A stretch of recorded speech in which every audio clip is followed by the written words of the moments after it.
Okay, hello everybody. We're just getting queued up here and going to be starting in a minute.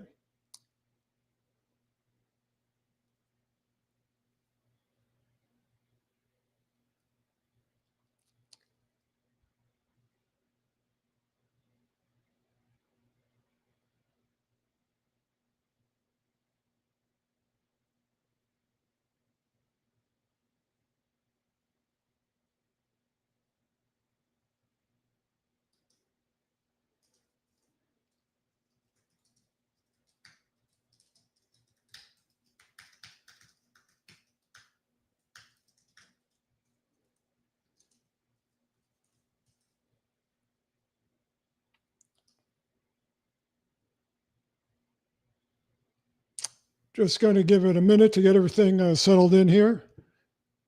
If anyone's joining us. And I'm going to start sharing my screen and we will get going.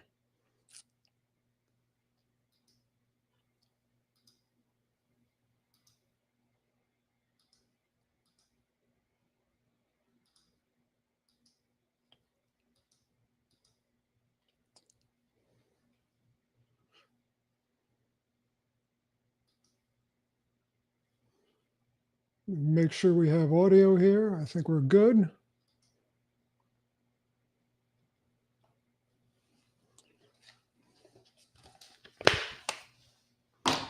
Okay, let's get started. Hello, everybody. My name is Mace Horoff. I want to welcome you to this presentation for the Lobby Medical Sales Network.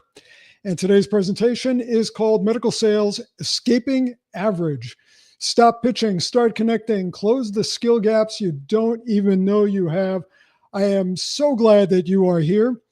And just so you know, I do not have access to comments right now in the current screen configuration I'm using.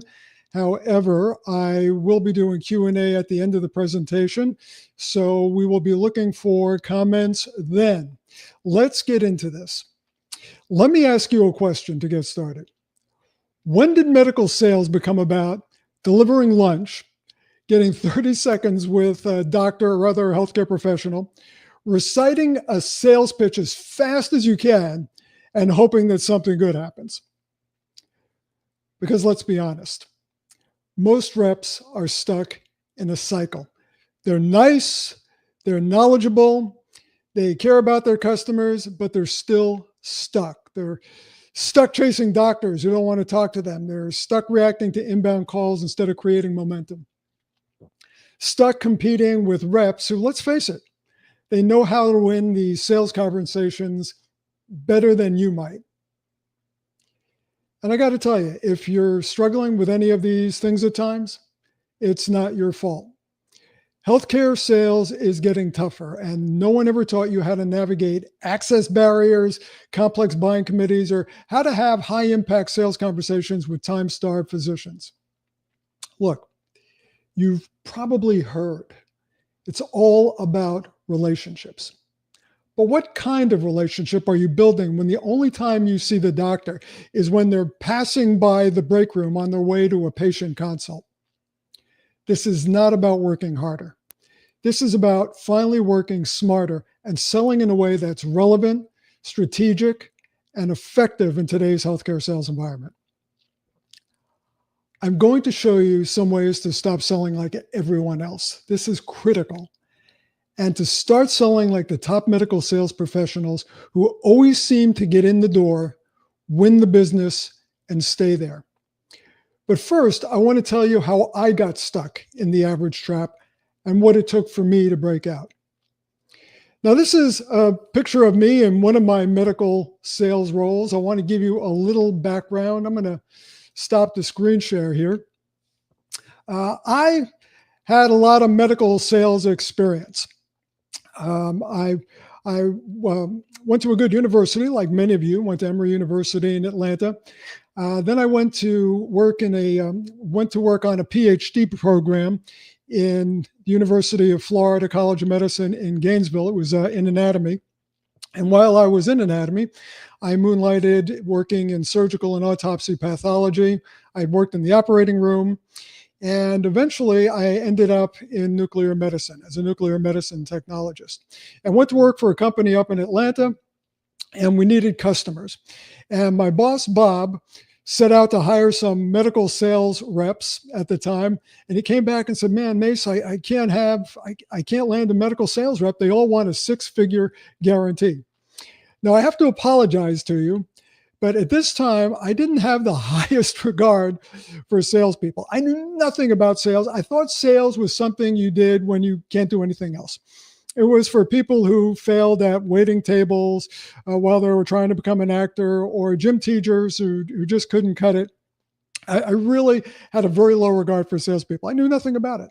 I said, Bob, listen, I have an extensive medical background. I know how to talk to doctors. Let me go out and do it. So Bob turned me loose. And I went out and started calling on oncologists and cardiologists. But the way I tried to do it was I tried to talk to them like a colleague. I should have showed up with a t-shirt that said, hi, I'm Mace. You're going to love me. Spoiler alert, they didn't. Because I had all this knowledge, I wanted to just tell them what they could do. Talk to them like a colleague, make suggestions. Here's what happened.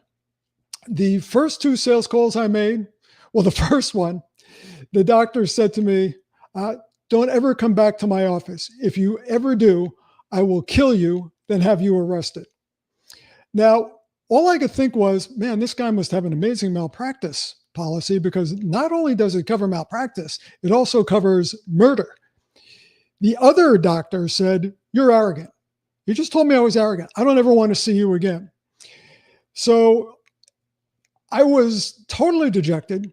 I'm thinking sales is easy, and I just failed miserably at it. So I did what any self-respecting salesperson would do.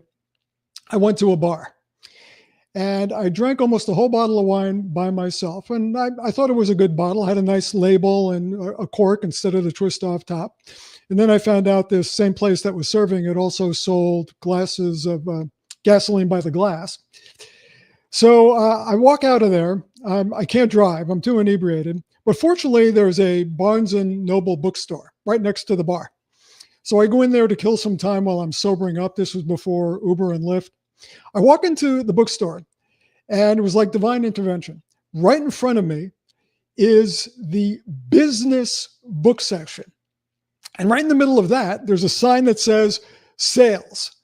And I look at this and I go, sales. I didn't even think that was a thing. So I go up there and I start paging through these sales books, and I was blown away. Turns out that sales was something you could learn. It was a science and an art.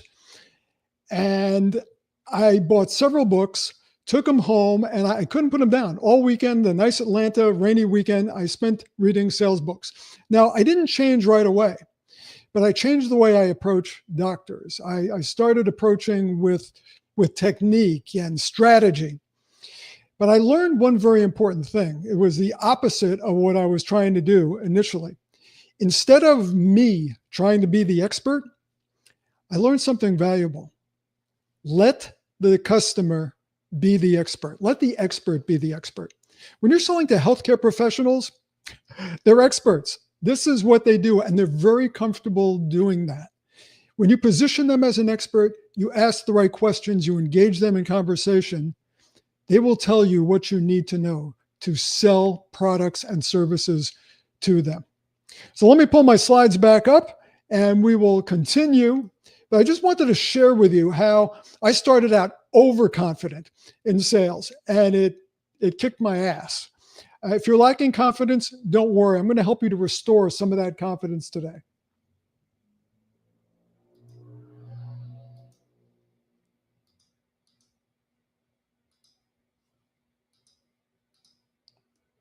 Okay, the screen should be back up. And there we go.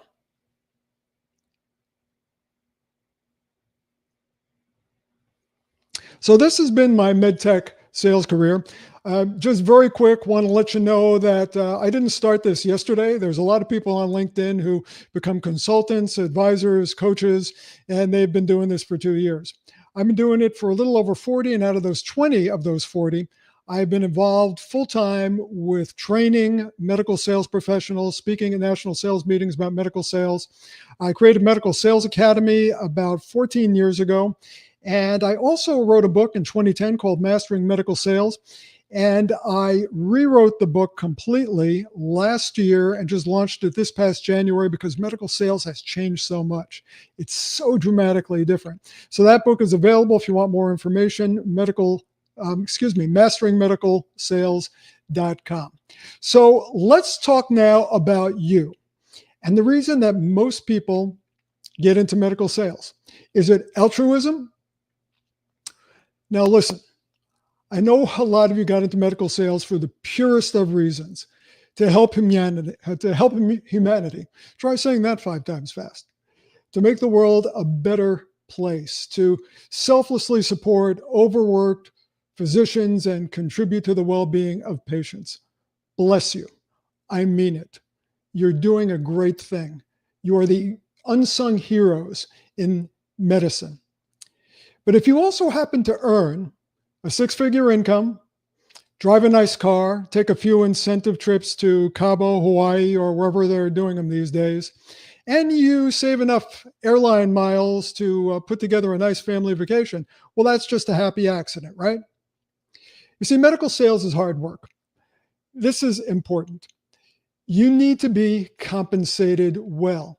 Now, I know everyone on LinkedIn likes to express altruism for why they enjoy the work, but the number one reason why most people seek out the job that many are embarrassed to talk about, do you know what it is? That's right. The money. That's the truth.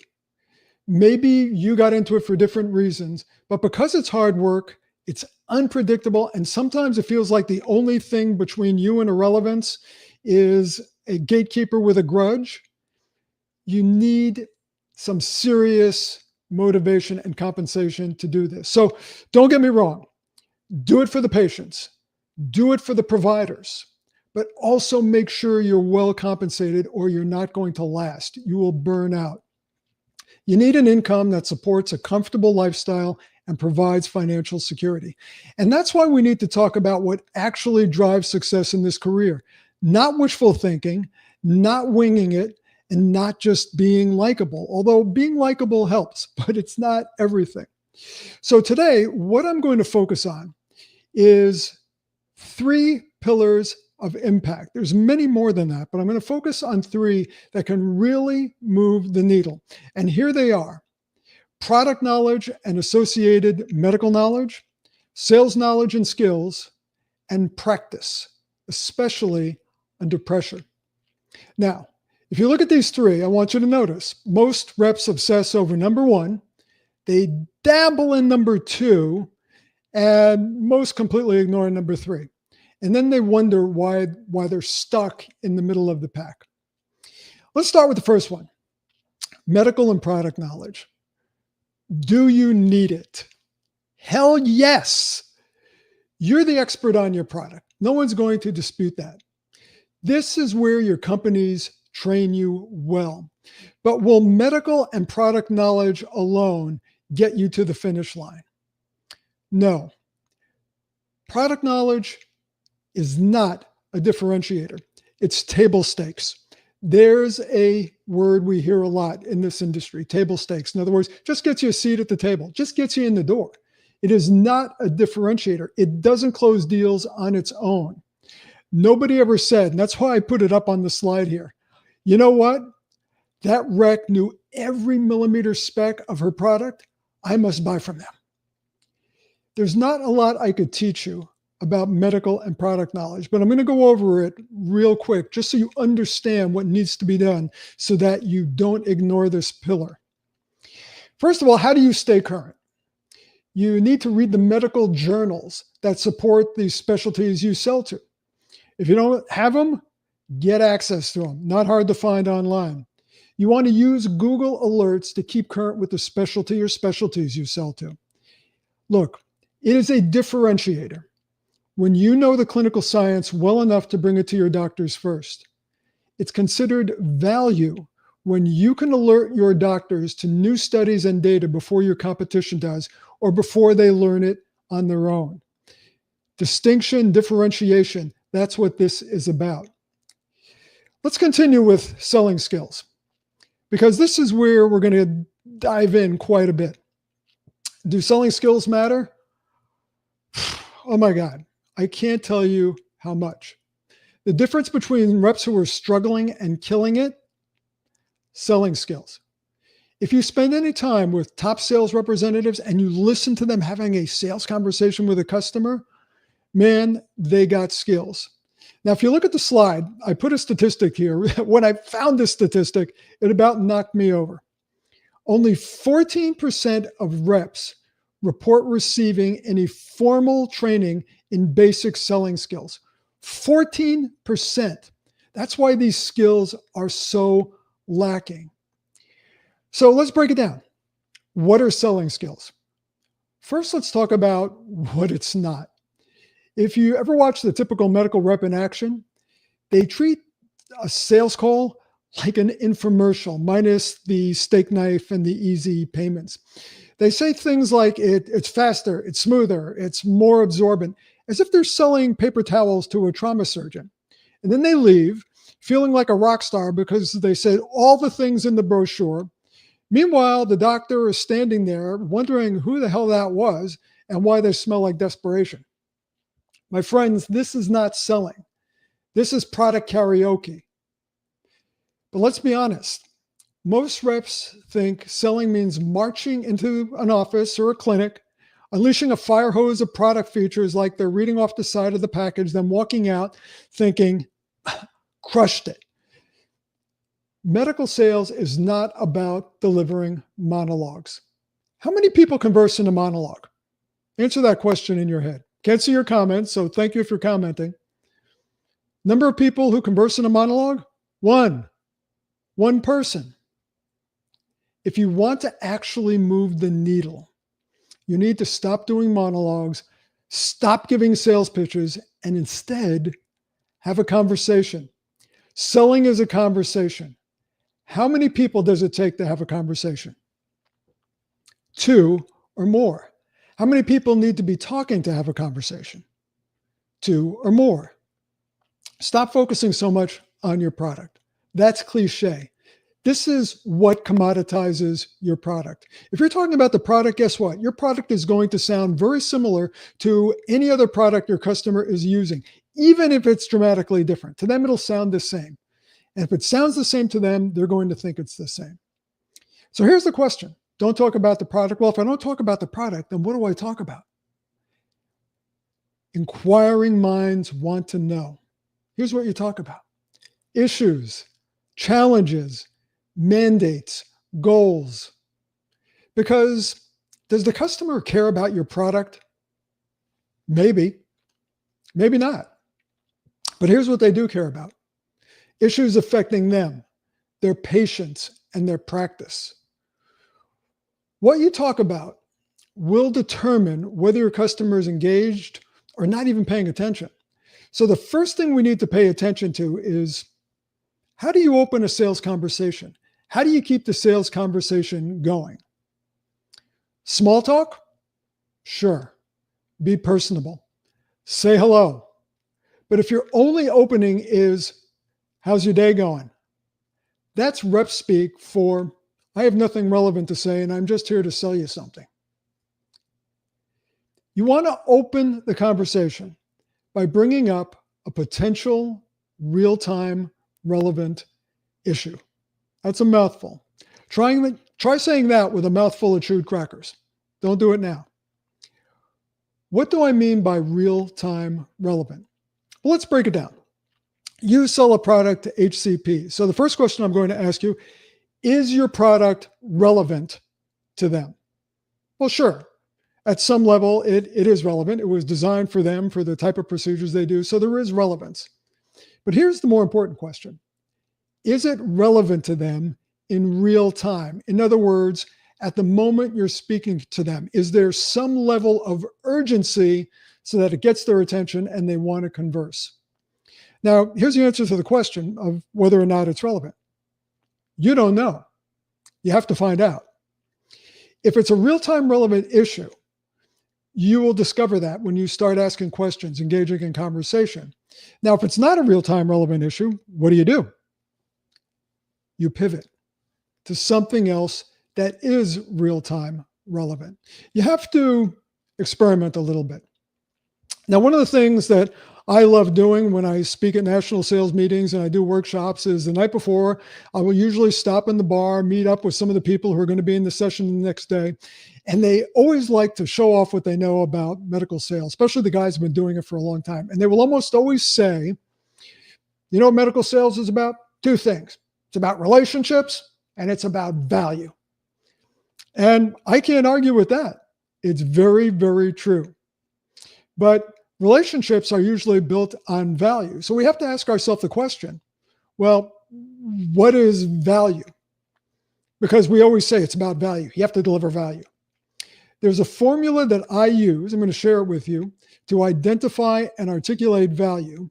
And real-time relevance that I mentioned a moment ago is a major part of the value formula. Here it is. The value formula. Value equals relevance plus impact minus effort. Relevance plus impact minus effort. Now, you might be thinking, wow, cool. Value equals relevance plus impact minus effort. But we have to make sure we understand what is relevance, what is impact, and what the heck do we mean by effort? Well, I'm glad you asked. We are going to break it down. So, relevance. Why does this matter to the customer right now? Impact answers the question, what will your solution change? For example, will it change the clinical workflow, the practice's financial situation? Effort. This is where it gets interesting. Effort. What do they have to do to get that outcome? I like to think of this as friction. The more friction you could remove, the more likely you are to get the sale. I hope you're getting this because it's truly the key to getting the attention of doctors and other healthcare professionals when you're able to discuss real value. But now you might be wondering, okay, how do you determine where these points of value are for your products? Again, another great question. Great question. Not a great question, but a great question. To answer this essential question, I created something called the value algorithm, which is something I teach in all of my workshops because it's an incredibly useful tool. If you understand, learn, and use the value algorithm, you'll reduce the struggle of getting time with doctors, and you'll have multiple reasons for follow-up sales calls selling the same product. By the way, when I say doctors, please substitute whoever your customer is, your targeted customer. Could be a nurse, could be someone in supply chain, could be someone on the value analysis committee. It's whoever the person you need to communicate and win them over. So when I said it's the value algorithm, it's not only going to provide you with what to talk about during initial sales calls, but also during follow-up situations. Because here's what happens with the average medical sales rep. They go and call on the doctor, tell them everything they know about their product. Now they're in a follow-up situation. So they go back and what do? Well, they tell them everything they know about the product again. And they'll give them the same brochure again in case the other one got misplaced, in that thing on the floor under the desk, which has a bunch of crumbled papers in it. So, do you just repeat what you're going to say on the first sales conversation? Sure. If you want to get bounced out of the office, that's not delivering value. That's sucking time out of your customer's day. Your product has built into it many different things to talk about. And the value algorithm is a collection of lenses that allows you to look at your product in different ways. So here's the value algorithm. Let me share it with you. You might want to screenshot this. The value algorithm is, can your product help the prospect or the practice to make money, save time, reduce risk, simplify, or produce better patient outcomes? You see what it's about. You want to use the value algorithm to decide what to talk about so you could get the customer talking. Because if you ask the right questions, they will tell you exactly what you need to do. They'll tell you the issues, the challenges, the problems they want solved, or the mandates, goals that they wish to meet. And when they tell you this, you can go a little deeper and they'll tell you exactly what your solution needs to do or look like in order for them to buy it. That's why this is such a powerful tool. Is this cool or what? I mean, let's break it down. You can't say it's cool because you haven't experienced it. I've experienced it. The value algorithm is cool. So let's look at it. Let's start with the first one. So we're going to begin with something that's radical. What if, just hear me out, your doctor customers actually wanted to make money? I know they're in it purely for selfless joy of providing prior authorizations, peer reviews, and spending their weekends writing in their chart. But just maybe after 14 years of schooling and maybe $250,000 or more in debt, and running a practice or a business really is what it is, with margins that are tighter than, I don't know, a Taco Bell franchise. Maybe they're open to something that boosts revenue. Shocking, right? At least if it was a Taco Bell franchise, you could open multiple ones. So if you have small margins, at least they're cumulative. The doc only has the doc. So when we're talking about making money, what are we talking about? Increased patient volumes, new revenue streams, improving collections. Can your product help do any of these things? If so, you have something to talk about, right? Let's look at the next one. Closely related, saving money. Now, if your solution helps to plug a financial leak, congratulations. You just became more valuable than the doctor's third cousin who does taxes on the side. You know, when you ask them, for recommendation, they say, yeah, I can help you with that. I know a guy. You become more valuable than that guy. Saving money. What am I talking about? Supply waste reduction, staff efficiency gains, operational savings. Saving money will get their attention. Does your product help them to save money? And remember, don't just look at this from the standpoint of talking to the clinician. Think about all the people on the value analysis committee. Think about supply chain. Think of everyone who was involved in making this decision to buy, because they will have these concerns. Let's go on to the next one. Saving time. Because if there's one thing that doctors have way too much of, it's, wrong profession.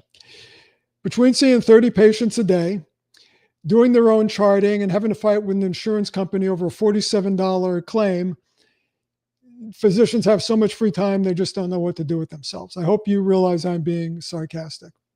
Want to get a doctor's attention? Show them how your product can give them back even 5 minutes of their life. That's the holy grail. That's real value. They won't just listen. If you're talking about this, they will follow you into traffic to hear what you were saying. Saving time. Can it streamline a workflow, automate tasks, reduce documentation? Man, reducing documentation in the age of documentation is huge. Let's move on to value hook number 4. Reduce risk.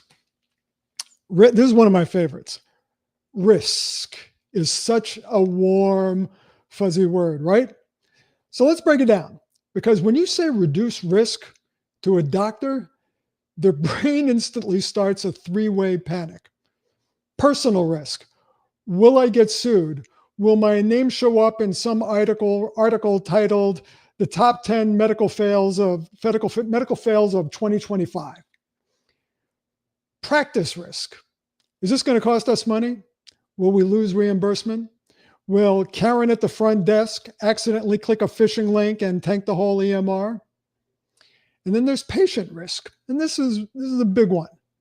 Will the patient get a worse than expected outcome? Will they be disappointed, file a complaint, or worse, leave a 2-star Google review because their knee still hurts every time it rains? Look, if your product, service, or idea makes even one of these nightmares a little less likely, you're not just offering value, You're offering a Xanax alternative. Seriously. And by the way, if you're a product manager, don't claim that on your 510K. FDA does not have a big sense of humor, even though the building's pretty empty right now. So reduce risk, clinical risk, legal risk, reputation risk. One of the big risks that a healthcare professional thinks about when you're suggesting something new, doing something different, making a change is, could this harm my reputation? Is there some way you can improve their reputation, study their reputation? Again, the value algorithm. It just gives you another way to look at all this. Let's look at number 5. Now, here's a crazy idea. What if we made things easier? I know, blasphemy. Medicine is complex. We don't want to make it too easy. Then people won't want to pay those high fees. Doctors love simplicity. They just don't get very much of it. So when you're offering something that makes their day less like a Rubik's Cube, I wish I had one for a visual aid. If you have one, maybe you could send it to me if you're not using it anymore. You don't want a Rubik's Cube. You want something that's more like a light switch, on or off. If you could do that, simplify it to that degree, you're going to get their attention. Can they do a procedure alone instead of doing it with a full pit crew? Can they do it with one hand while sipping lukewarm coffee with the other? Can it cut 3 steps out of the approval process or save the patient from having to read a 19-page pre-op packet in 6-point font? Simple wins every time. Because in a world where medicine is complex, loaded with confusing regulations, and patient portals require 2-factor authorization plus a secret handshake just to get in, simple's pretty sexy. Don't underestimate it. Can you take the complex and make it simpler? Fewer steps, less confusion. Can you make it intuitive, streamlined, easy to understand? Okay. That brings us to the final one in the value algorithm, the ultimate mic drop: better patient outcomes. Because at the end of the day, believe it or not, physicians and other healthcare professionals actually do care if their patients get better. Crazy, right? Now, they may not have time to chat about your products, nano-coated, whatchamacallit. If Cope's here, I'm going to give him some credit. Your nano-coated Fetzer valve. While juggling 20, if they're juggling 20 patients, 3 EMR alerts. But if you can show that what you offer helps their patients to heal faster, walk farther, sleep better, or stop Googling their symptoms at 2 o'clock in the morning, you've got their attention. Why? Because better outcomes mean fewer complaints, more referrals, less emotional damage from Mrs. Johnson saying, well, it still hurts when I do that, even though the doctor has told her numerous times, don't do that. Sell the result. Sell the improvement. Sell the thing that lets doctors walk into the exam room knowing they made a difference and didn't just order labs to make the chart look full. So there you have it, the value algorithm. Again, if you didn't take a screenshot before, you're just joining us, take a shot. Make money, save time, reduce risk, simplify, produce better patient outcomes. Now, what do you do with this? Well, you're going to use it in the conversation. For example, opening the sales conversation. You see, when you have identified, or even if you suspect a potential real-time relevant issue, use it to open with value to them. Now, you could be the product pusher like you see on the left side with the typical rep approach. Dr. Smith, I want to show you my new widget, my new Fetzer valve, Cope. So maybe they'll buy it and they'll earn a commission. When you take an approach, a product-focused approach like that, who's it about? Is it about the healthcare professional? Is it about the patient? No, it's about you because you want to sell a product. But instead, you could take the approach on the right side, the value-driven opener. Doctor, I'd like to show you how experienced trauma teams are reducing OR time for complex fractures by an average of 28%. What a different approach. This positions you as someone who cares about them and someone who's there to help them. Now, we could go on and on about the value algorithm. I spend a lot of time in workshops helping people to actually apply it to their products, many different situations. We usually end up with anywhere from 10 to 15 to 20 or more different ways of talking about the product. It's really cool. This is a very powerful tool, but as powerful as this is, there is only one way that this becomes your reality. And that's through the third pillar that I mentioned, and that is practice. Mastering complex medical sales isn't just about product knowledge or innate talent. It's about intentional, repeated practice of your conversations, objections, and value delivery. This is where good reps become great. And here's what's really devastating if you think about it. Practice is a differentiator, but less than 1% of medical reps ever practice their sales skills outside of training. You go to training, you do some role play in training. I do a lot of that in my workshops. We do it in a fun way, so it's not so intimidating to the sales rep. But regardless of how good it is at training, once they leave, do they ever do it again? No, only about 1% do. The other 99%, the only practice that they get is with real customers. Think about the cost of that. If you're not practicing, you're not improving. So when we're talking about practice, what kind of practice are we talking about? We're talking about deep practice. And stay with me here because this is really fascinating stuff. Deep practice really is comprised of three things. It begins with the struggle zone. Any top performer, whether they're swinging a tennis racket, hitting a fastball, or trying to play the opening to Beethoven's Moonlight Sonata without their cat running across the piano, they seek difficulty. They're deliberately operating at the edges of their ability, which means, yep, they're going to screw up. And here's the weird part. It's the screwing up part, that's what makes them better. Think of it this way. If you're always playing in your comfort zone, you're not growing. You're just confirming that you're already good at what you're already doing. Real progress lives in the struggle zone where things get messy. And yeah, your ego is going to take a few hits. It's like going to the gym and only lifting your water bottle. Here's my water bottle. Yeah, you're going to be able to lift it, but you're not going to break a sweat. And you're also not going to change. You're not going to get any stronger. The second part of deep practice, embrace mistakes. Deep practice is built on a paradox. Struggling in specific, targeted ways, pushing right up against your limits. That's what actually makes you smarter. It's like walking up an ice-covered hill or driveway. If you've ever done that, I live in Florida, but I grew up in Long Island, New York. Had a lot of icy driveways where I landed on my ass.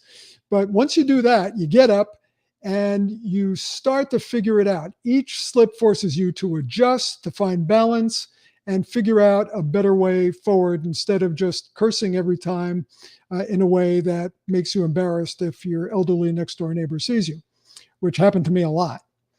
Eventually, before you realize it, with a little bit of practice, you're moving like a pro. You can negotiate the driveway.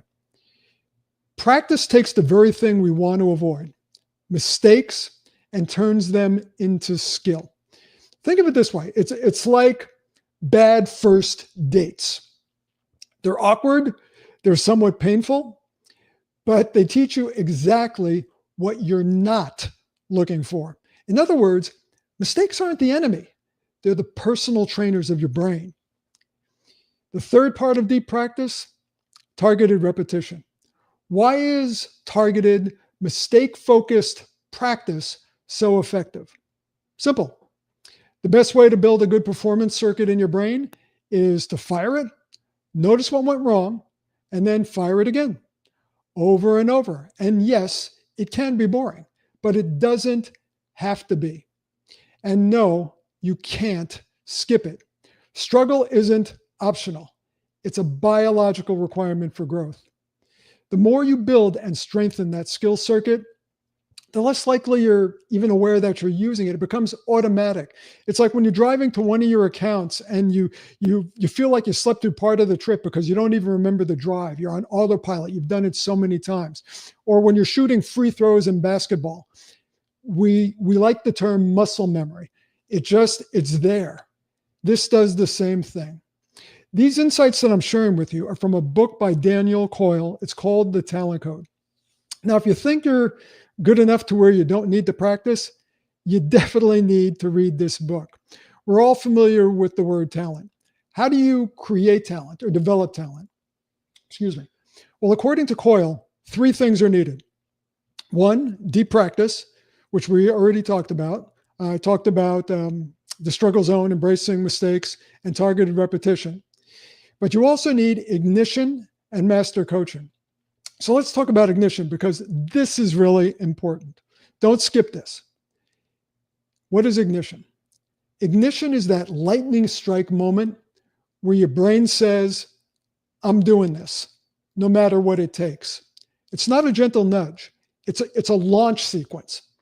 It's the reason why a kid who barely practices suddenly spends hours a day on the guitar, or why an average athlete starts practicing like they're going to the Olympics.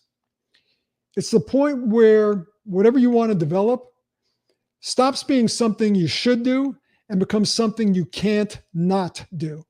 It's about committing to get the result.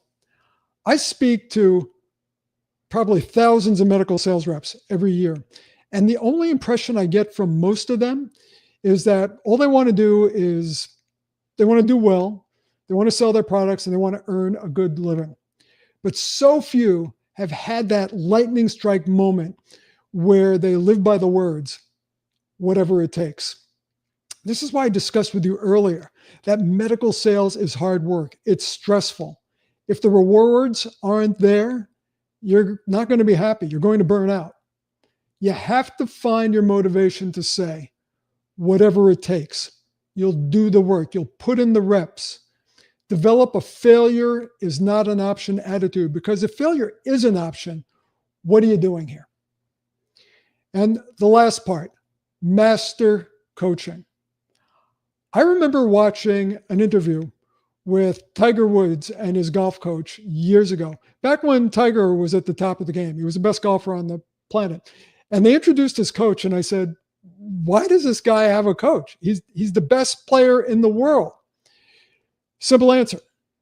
When you're the guy who's swinging the club, you can't see the mistakes you're making or what's missing from your swing.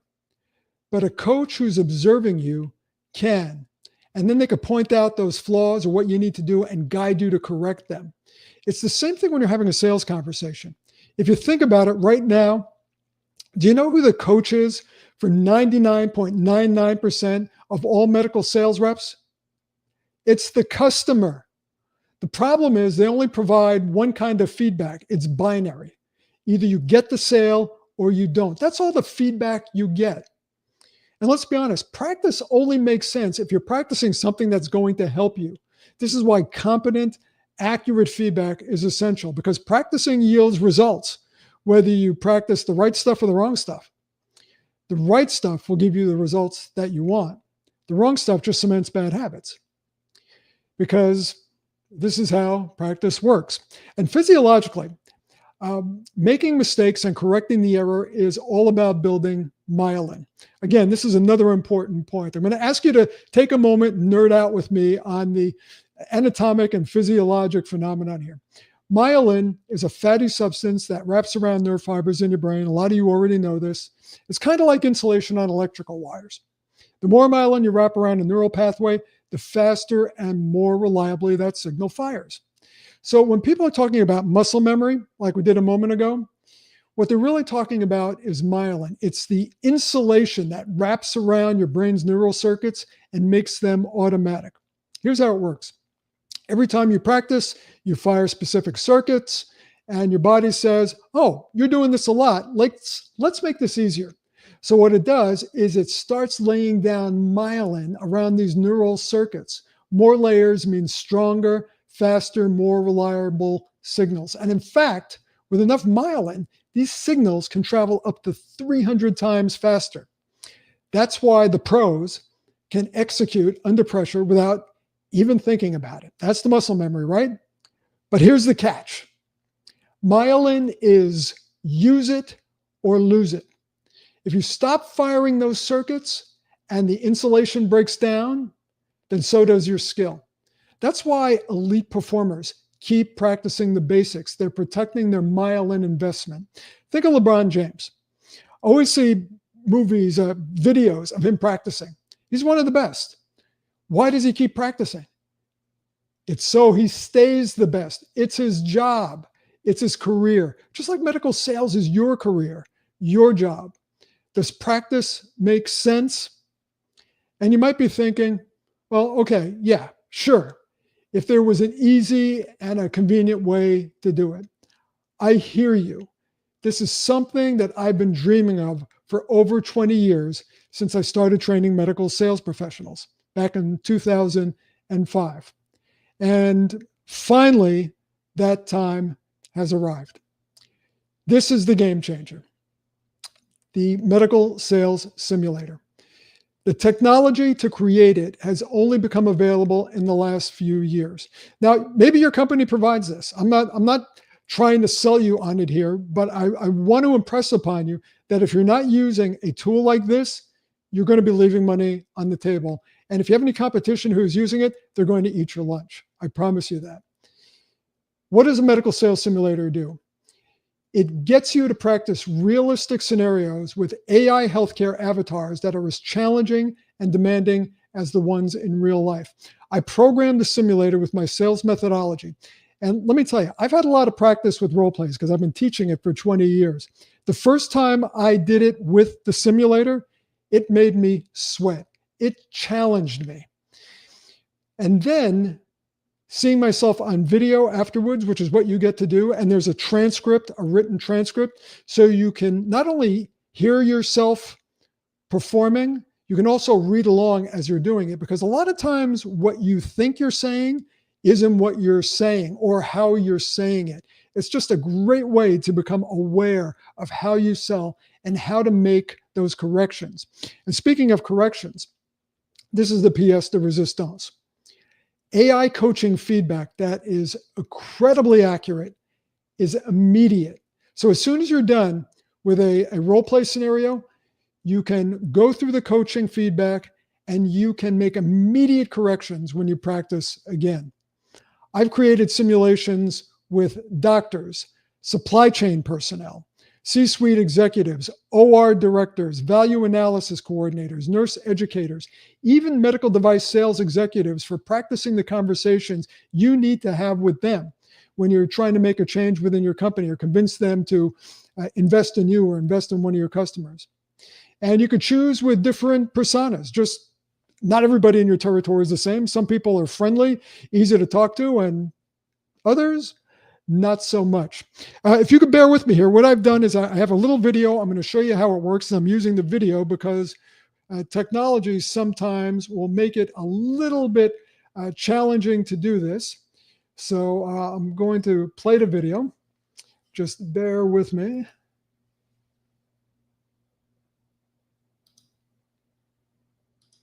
Switching over here.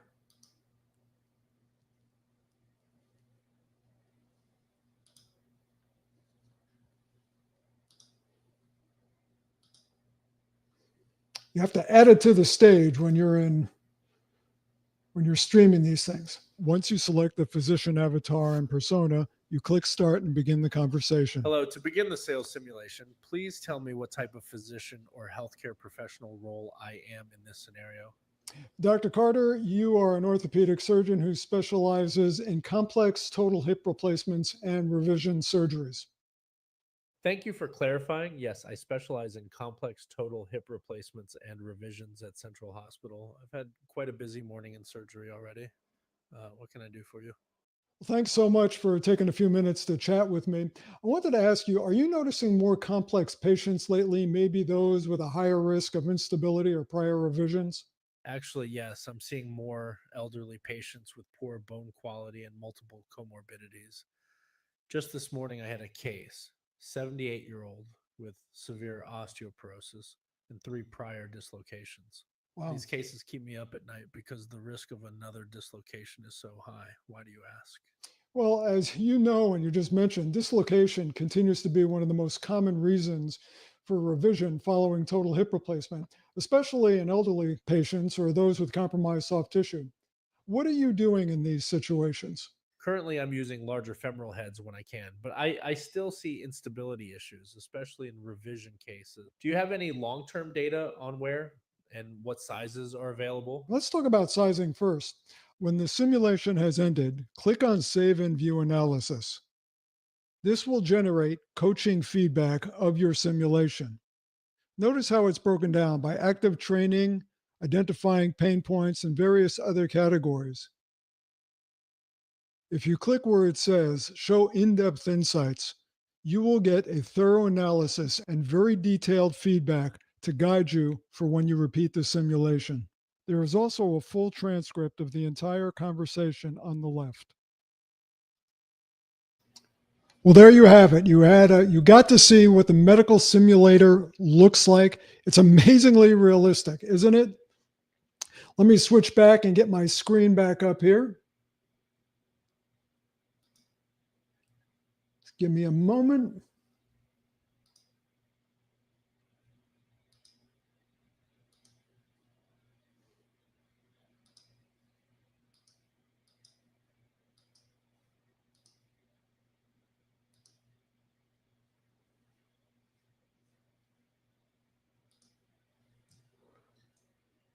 Okay, thanks for bearing with me there. So there you have it. A way to practice in privacy. Well, let me see if I didn't put me back up there. Hold on a second. Yes, let me add me back to there we go.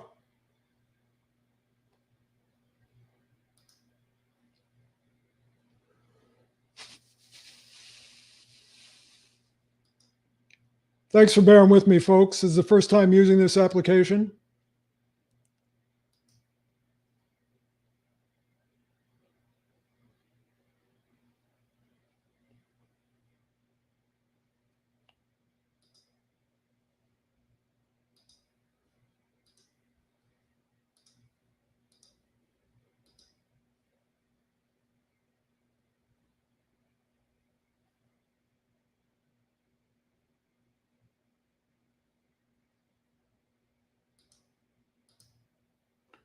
Okay, little complexity there. Thanks for bearing with me. I want to wrap this up with you.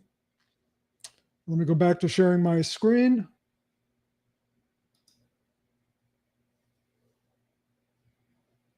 It keeps changing the format that I am trying to use here.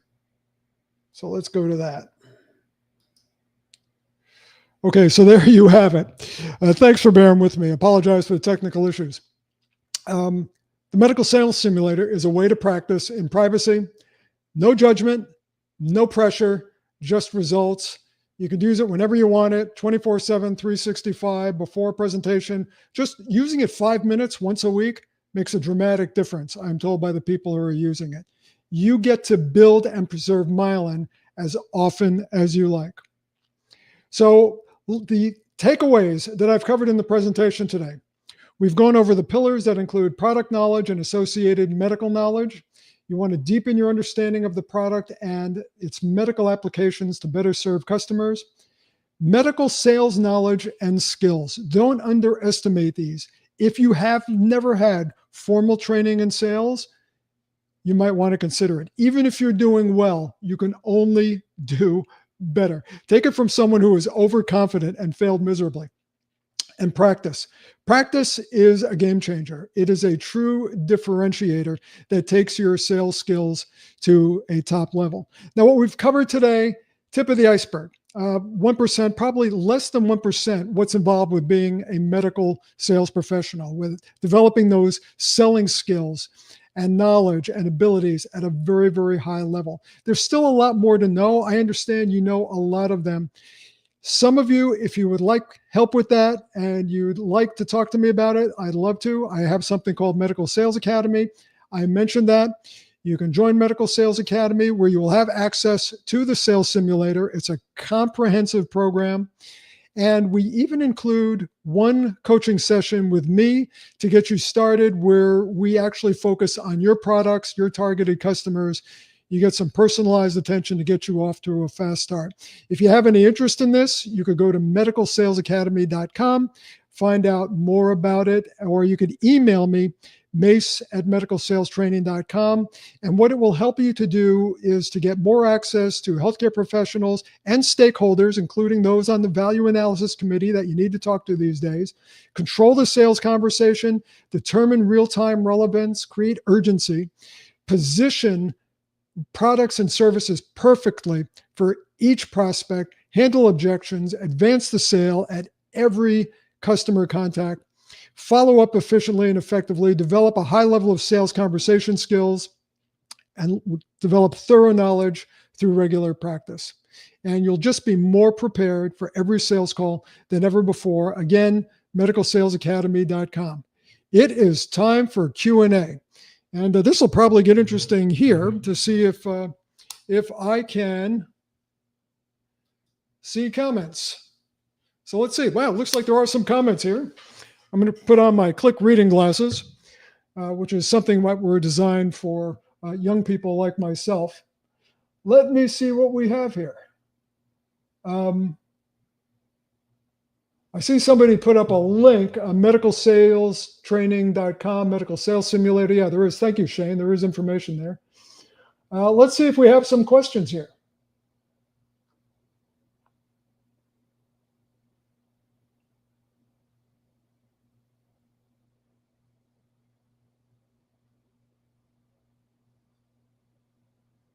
Not seeing any questions. Kendi, I don't know if you're there. Have you seen any questions during our live stream?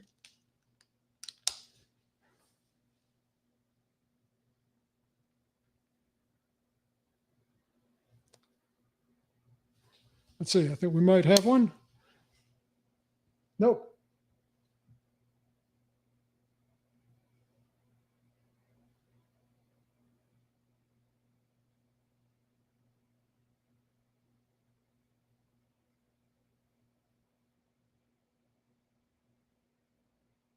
I see a lot of people are asking if the presentation is going to be posted. And yes, it's been recorded. And I believe if you talk to Kendi Elmore over at the lobby, you will see that this will be posted in the lobby network. So you'll be able to see it in the lobby network at LinkedIn. And there, Kendi made the comment explaining it properly, and he even gave you the link. So there's your answer.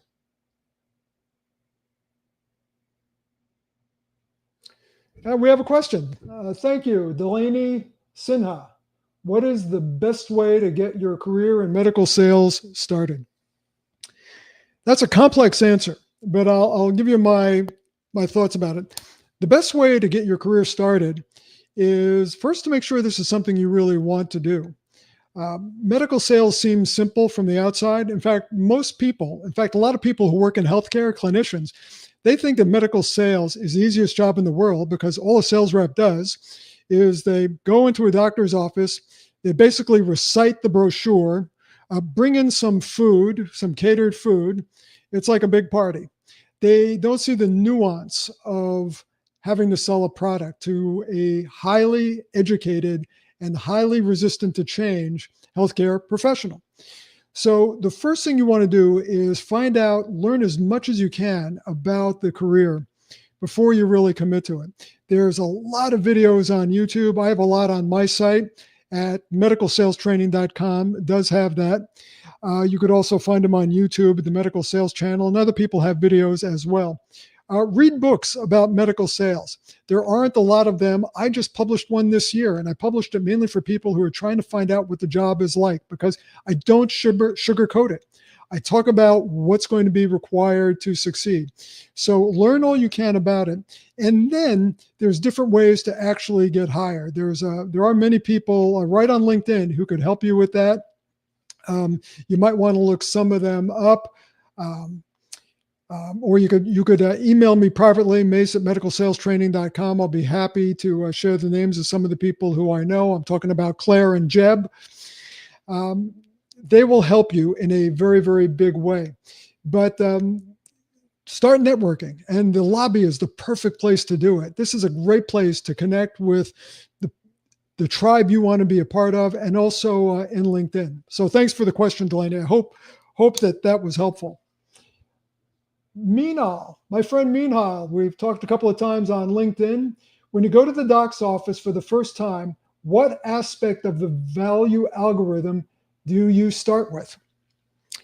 Well, you don't start with any aspect of the value algorithm. The value algorithm isn't it's not a direct part of the sales process. It's a tool you use within the sales process. The purpose of the value algorithm is to be used as a lens. So when you're looking at your product or your service, you try to capture as many of the value elements as possible. For example, if everybody who sells a clinical product, we all like to think about better patient outcomes. It's huge. But what about making money? Can the product be used to make money, save time, reduce risk? Reduce risk will almost always get attention. When you're trying to get time with a healthcare professional, wanting to show them your product is probably not going to get you time with them in a very high percentage of the cases. But if you could position your product in a way where it addresses one of those value analysis elements, usually one or more will get their attention. And if you practice it, if you know how to position it, you will often get time in the high majority of the cases. So thank you for your question, Mina.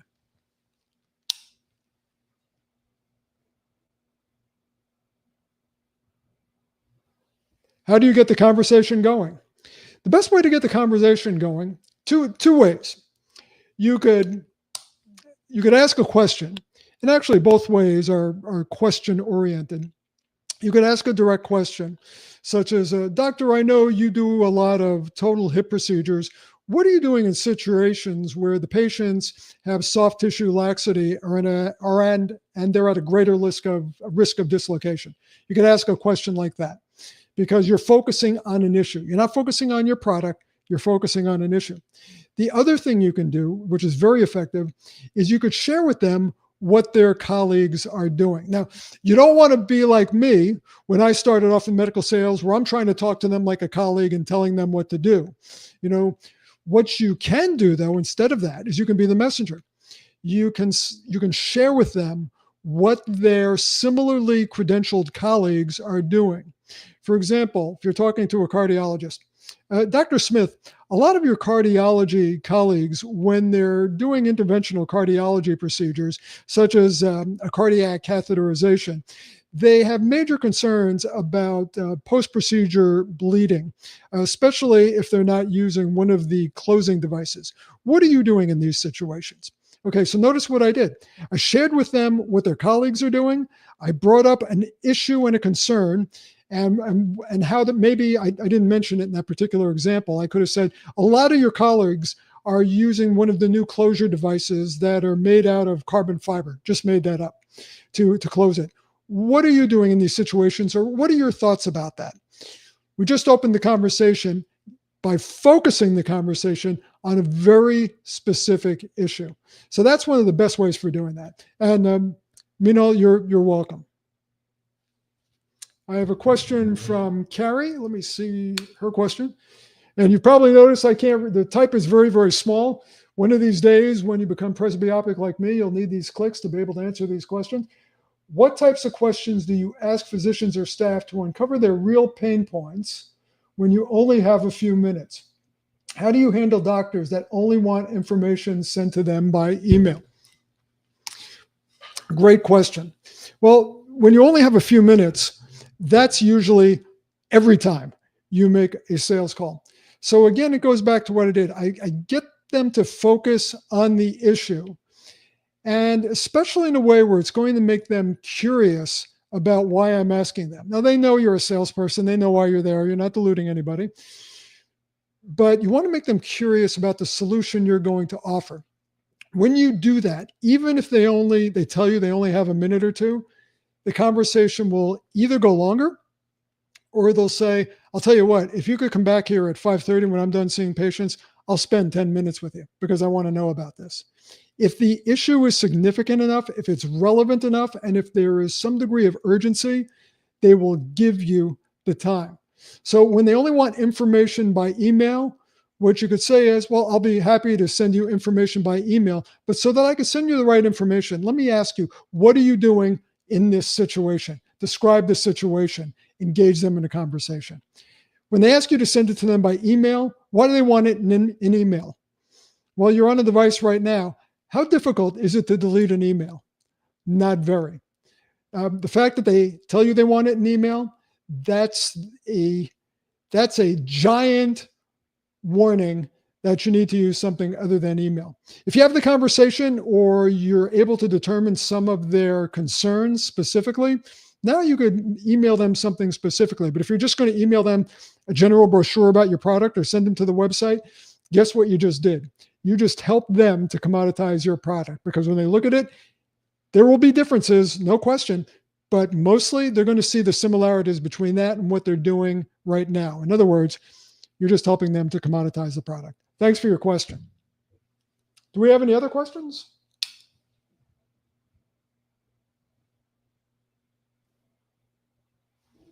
Well, I think we're out of questions, and Kendi, if you're there, I think we're also out of time. If you have any other questions that I did not have a chance to answer for you today, please email me, mace@medicalsalestraining.com. I answer all my emails. I do it personally. You won't be hearing from a VA in a foreign country somewhere. You'll be hearing from me from the US of A. So I want to thank Kendi Elmore and the Lobby Medical Sales Network, which, by the way, is an organization I believe in strongly. The fact that you have become a part of this organization says a lot about you. It's a great place to network. It's a great place to learn and stay current with your career choice. You're a professional. This is a profession. Make no mistake about that. And one of the things that's been lacking is a professional organization. Now there's the Lobby Medical Sales Network. They are here. They're doing a live event in November. November 6th, I believe. Check it out. I will be one of the speakers, and Kendi's put together a lineup of people who will help you to move the needle. But the fact that you are here, you found the right place to be. Kendi, thank you. Lobby, thank you. And all of those who have attended today, I thank you as well. And I hope we meet up in another place, maybe in Dallas in November. That's all I got. Bye-bye for now.